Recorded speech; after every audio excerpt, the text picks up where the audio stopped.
This is Kevin Cole at the University of Nebraska. The topic is thermodynamics, and the example is flow exergy.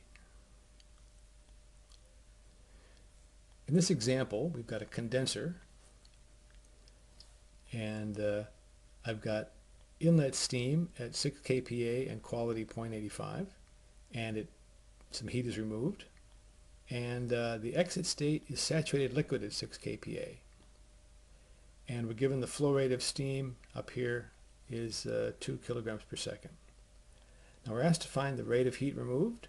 We're asked to find the exergy change if the surrounding temperature is 25 C, say on a summer day. And we're asked to find the exergy change if the external temperature is 0 C, say on a winter day. The place to get started is the rate of heat removed. From the first law for an open system, we have that the heat flow rate is m dot times H2 minus H1. So we need some properties. The place that this property is going to come from is a table, of course. We know that the pressures are fixed throughout this device. It's a heat exchanger. So we're going to need a saturated water table.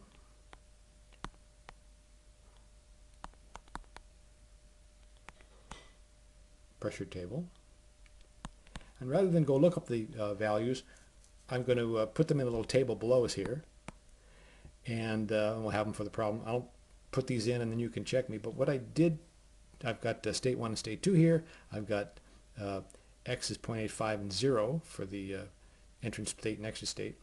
I'm going to use the lever rule. I'm going to use H to be HF plus X times HFG for the enthalpy there.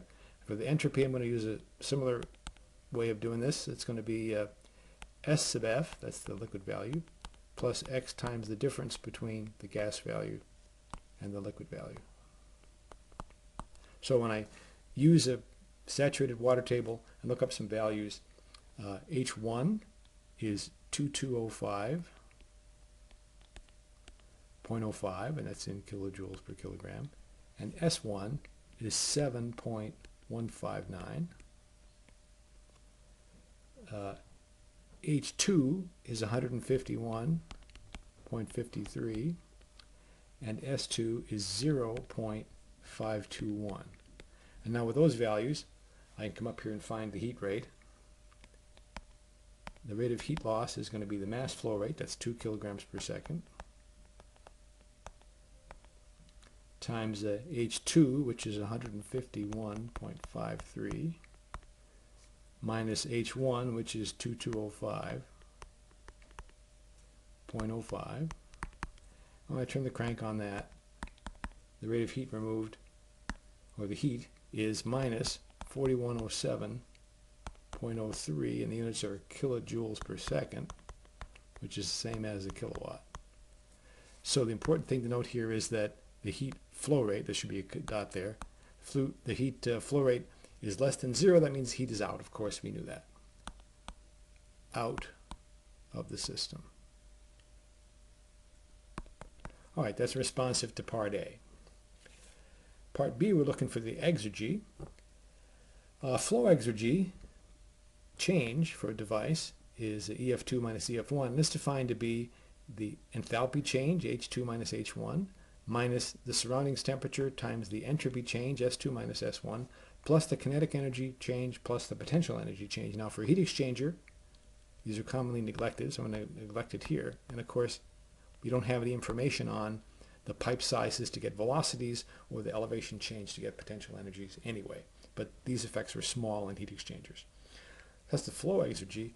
The exergy itself, a change in exergy for this device, for flow device, is m dot times the change in flow exergy. So let me put these two expressions together to get the relationship we're going to use. The delta E is m dot times H2 minus H1 minus m dot times T0 times S2 minus S1. And let's put some numbers in for part B for the summer day. So we're going to have this first term, m dot times H2 minus H1, that's just the heat. So I'm just going to put in the heat term from part A minus 4107.03 that's in kilowatts. Then I'm going to subtract the mass flow rate is 2 kilograms per second. The temperature is 25 C. Well, I've got to make this an absolute value. Oops, 273. This needs to be an absolute value because we're working with entropy.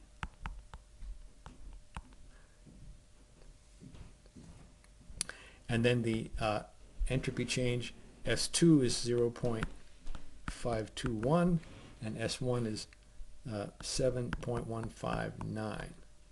When I turn the crank on that, I get that the change in exergy is minus 150.8 kilowatts. And that's responsive to part B. Let me scroll up a little bit.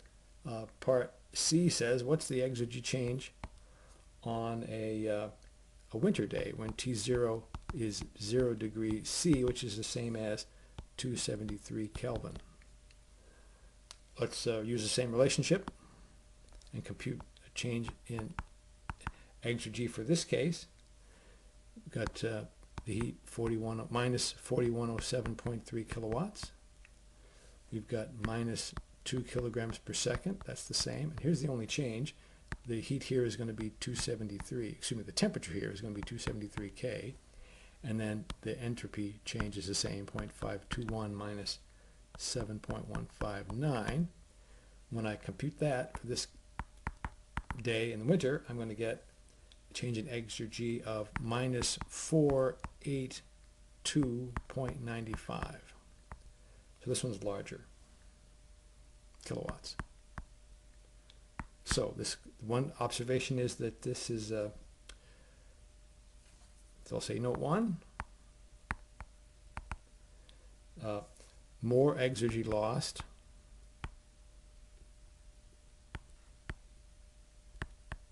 in the winter. And the ratio of 483, say, divided by 151 is about 3.2.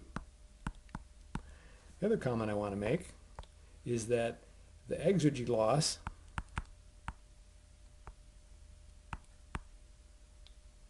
is proportional to, or goes like, the temperature of the device minus the surroundings temperature. The temperature of the device, let me scroll up a little bit, temperature of the device is the saturation temperature at 6 kPa. If you go look that up, that's 36.2 C. So my delta T for part B is 36.2 minus 25, which is 11.16. And my delta T for part C is 36.2 minus 0, which is 36.2. And the ratio here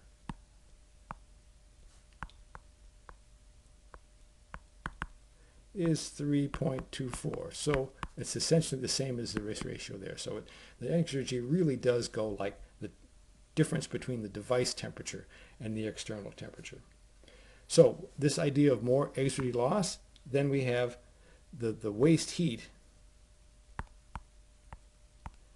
is more useful in the winter.